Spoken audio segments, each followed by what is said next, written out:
Hello students, आज मैं आपको बताने वाला हूँ different cases of issue of debenture and redemption. देखिए, सबसे पहली बात तो मैं बता दूँ रिडम्पशन का मतलब क्या होता है। रिडम्पशन का मतलब होता है कि डिबेंचर्स को पैसे वापस करना। अगर आप एक कंपनी हैं, आपने जब इश्यू किए होंगे डिबेंचर तो आपने उनसे पैसे लिए होंगे अपने डिबेंचर होल्डर से लोन के रूप में, है ना। तो लोन के रूप में आपने पैसे ले लिए 7 या 8 सालों के लिए, ठीक है।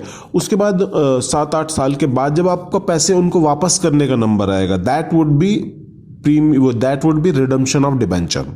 अच्छा, रिडम्पशन ऑफ डिबेंचर पार पे भी होता है और प्रीमियम पे भी होता है। इसका मतलब है कि अगर आपने लोगों से पैसा लिया है, आपने 1 करोड़ रुपया ले लिया लोगों से डिबेंचर के रूप में, अब ये 1 करोड़ रुपए जब आप 8-10 साल बाद वापस करेंगे तो वापस करते वक्त अगर आप 1 करोड़ के 1 करोड़ ही वापस कर रहे हैं तब तो उसे कहेंगे रिडमेबल एट पार।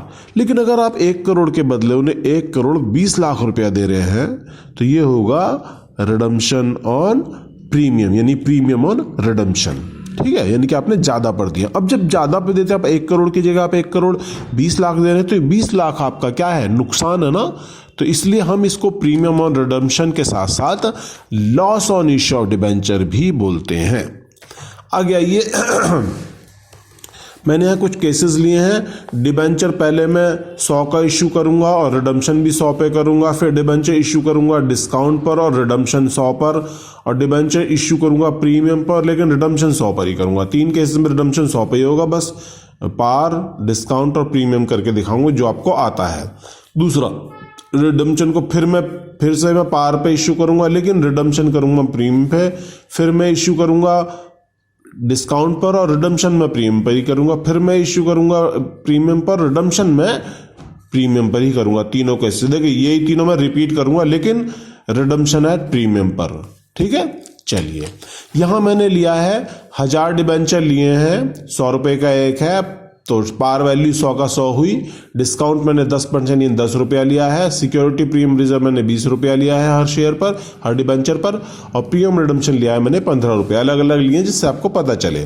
पहला केस देखते हैं। जब डिबेंचर इश्यू हुए 100 का 100 में इश्यू हुआ तो क्या करेंगे, और 100 में हम रिडम्पशन भी कर, सिंपल एंट्री होगी bank account debit to debenture application and allotment account, ठीक है। और हमारे 1000 डिबेंचर थे और 10 रुपये 100 रुपये का एक है तो हमारे 1 लाख हो गया, ठीक है। फिर इन्हीं को हमने डिबेंचर में ट्रांसफर कर दिया। अगली, इश्यू एट 10% डिस्काउंट, यानी जब 100 का 90 में हम इश्यू कर रहे हैं तो अब की बार bank account debit to debenture application allotment account. 1000 debenture थे, 90 रुपए का एक था तो 1000 की 90 से मल्टीप्लाई करा, 90 आ जाएगा। फिर हम जिसकी दूसरी एंट्री करेंगे, debenture application allotment account debit, discount on issue debenture account debit to 10% debenture account. देखिए कैसे करेंगे। 1000 का पूरा वैल्यू 100 था, 90 से मल्टीप्लाई करा 90,000, 10 से करा 10,000 और दोनों का टोटल 1 लाख। अब प्रीमियम, ये तीसरा case, debenture issued at premium और redeemable at par. Issued at premium का मतलब 100 का 120 में, यानी इस बार हम 120 से मल्टीप्लाई करने वाले हैं, 1,20,000 हो गया bank to debenture application allotment. जब debenture application allotment account debit to 10% debenture और टू सिक्योरिटी प्रीमियम रिजर्व। ये जानते हैं, कई बार किया आपने। 1000 डिबेंचर है, 120 का केस में 100 रुपये तो मेविन वैल्यू है, 20 रुपये डिस्काउंट, मल्टीप्लाई की 1 लाख, 1000 की 20 से करी 20,000। ये जो 2 पार्ट होता है ना, इन्हें 2 पार्ट की तरफ ही करना चाहिए पहले, फिर दोनों का, फिर ये 20 से मल्टीप्लाई 120 से 1,20,000 आ गया। ये देखिए दोनों का टोटल सेम होना चाहिए। अब आता है चौथा केस। यहां तक तो आपको आसान लगा होगा। अब यहां से देखते हैं, जब रिडीमेबल एट जब इश्यूड एट पार यानी 100 में इश्यू करे लेकिन रिडम्पशन 115 में करा है। कैसे करेंगे, 100 का इश्यू करा तो जाहिर सी बात है कि 1000 डिबेंचर है, 100 रुपये का एक है तो आपने 1 लाख से करी bank to debenture application allotment, वही सही है। नेक्स्ट आती है debenture application and allotment account debit. ये मत देखेगा अभी, ये जो मैं बोल रहा हूँ ना ये नहीं देखना बिल्कुल भी, ये एक्स्ट्रा एंट्री नहीं देखनी, बस इससे देखिए। Debenture application allotment account debit to 10% debenture, 1 lakh हमने फिल भी कर दिया। अब आते हैं जो हमारा रिडम्पशन हुआ है। अब की बार हमने रिडम्पशन कितने पे करा है, 15 रुपये ज्यादा पे रिडम्पशन करा है, यानी कि 1000 डिबेंचर थे, 15 रुपये हमने एक्स्ट्रा दिए, तो ये 15 रुपये हमारे लिए क्या नुकसान है। लेकिन फिर भी हमें प्रीमियम ऑन रिडम्पशन वर्ड तो लिखना पड़ेगा। सिक्योरिटी प्रीमियम नहीं लिखते हैं इसे लिखते हैं प्रीमियम ऑन रिडम्पशन। जब शुरुआत इश्यू करते हैं ना प्रीमियम पर, उसे बोलते हैं सिक्योरिटी प्रीमियम। इसे बोलेंगे प्रीमियम ऑन रिडम्पशन 15,000। ये लॉस भी है तो इसी के उलट मार यहां भी करेगा, ये उलट यहां भी अपना नाम आएगा। अगर यहां प्रीमियम रिडम्पशन आया तो यहां भी आएगा लॉस ऑन इश्यू डिबेंचर। नुकसान हो रहा है ना हमें, तो लॉस ऑन इश्यू के नाम से इसे 15 जो यहां फिल किया वो यहां करना, कुछ भी मुश्किल नहीं है। ये एंट्री तो सादी होगी, ये बाद में लिखना, इसके अमाउंट बाद में लिखा करो, पहले प्रीमियम रिडम्पशन 15, यही 15 फिर से, और ये हो गई आपकी एंट्री। केस नंबर 5 पे आते हैं अब हम कि डिबेंचर इशूड एट डिस्काउंट, यानी अब की बार हमने डिस्काउंट पर इशू किए। आते हैं डिस्काउंट पर इशू करने आपको, रिडमेबल एट प्रीमियम। देखिए कैसे करेंगे, डिस्काउंट पर जब इशू करें तो 90 से करेंगे, तो 90,000 bank account debit to debenture application allotment 90,000। ठीक है, जब इसे वो करेंगे तब भी सेम एंट्री होगी, debenture application allotment account debit discount on issue debenture account debit to debenture. ये मत देखना अभी, जो मैंने ये वाली एंट्री है ना, ये नहीं देखनी अभी, बस ये देखिए debenture application allotment account debit discount on issue debenture account debit to 10% debenture amount कह जाएगी 1000 डिबेंचर 100 रुपये का एक था, 90 इसके ऊपर डिस्काउंट हुआ, 1090 की मल्टीप्लाई 90,000, 10 से करी 10,000, दोनों का टोटल आया 1 लाख आ गया।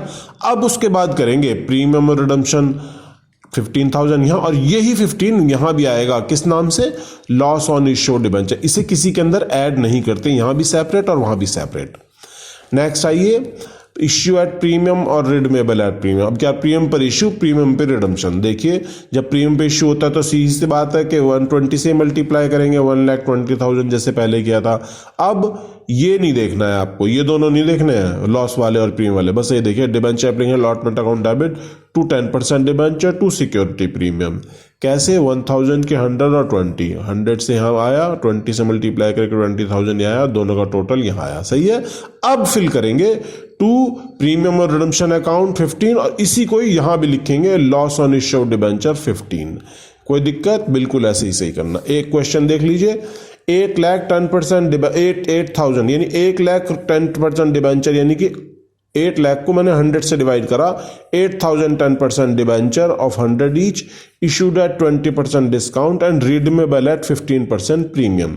कैसे करेंगे, पहले एंट्री देखिए, इशू कैसे करें, इशू करें डिस्काउंट पर इन्होंने, तो यानी कि 100 वाले को कितने में कराया इन्होंने, 80 में करा, यानी कि 8,000 डिबेंचर की 80 से मल्टीप्लाई होगी, कितना रुपया आएगा, 6,40,000। फिर हम डिस्काउंट की एंट्री दोबारा यहाँ करेंगे, debenture application allotment account debit discount on issue debenture account debit to 10% debenture.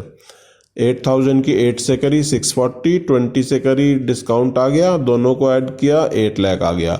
अब इसके बाद देखते हैं कितने पे हमने रिडम्पशन करा था, 15%, 15 8 जा 120, 1,20,000 रुपया, तो प्रीमियम और रिडम्पशन 120, इसी 120 को यहां लिखेंगे loss on issue of debenture के नाम से। अच्छा एक बात मैं आपको और बता दूं, discount on issue of debenture जो वर्ड है, ये discount on issue of debenture एक एक्सपेंस है, जबकि प्रीमियम और रिडम्पशन एक लायबिलिटी है। इसको कहीं दिखाया नहीं जाता, बल्कि इनको उसी वक्त रिटर्न ऑफ करना पड़ता है, किससे, सिक्योरिटी प्रीमियम। अगर है आपके पास सिक्योरिटी प्रीमियम रिजर्व, उससे काटो, सिक्योरिटी प्रीमियम रिजर्व नहीं है तो P&L से काटो, ठीक है। लेकिन प्रीमियम रिडम्पशन एक लायबिलिटी है, और ये कहां दिखाते हैं, नॉन करंट लायबिलिटी के, अदर नॉन करंट लायबिलिटी के अंदर दिखाते हैं, बैलेंस शीट के अंदर। अच्छा इसको एंट्री कैसे करेंगे, ऊपर वाली रिटर्न ऑफ क्या होता है, रिटर्न ऑफ का मतलब होता है काटना, जैसे कि security premium reserve account debit to discount on issue of debenture, जितना डिस्काउंट है इससे काट लो। अगर फिर भी बच जाता है, सपोज करो 1 लाख का डिस्काउंट है, इसमें सिर्फ 80,000 ही हो पा रहा, तो 20,000 बाकी का स्टेटमेंट ऑफ P&L में चले जाएगा, ठीक है। इस तरह से कट जाता, उसी के उसी साल काटते हैं जिस साल हमारा डिस्काउंट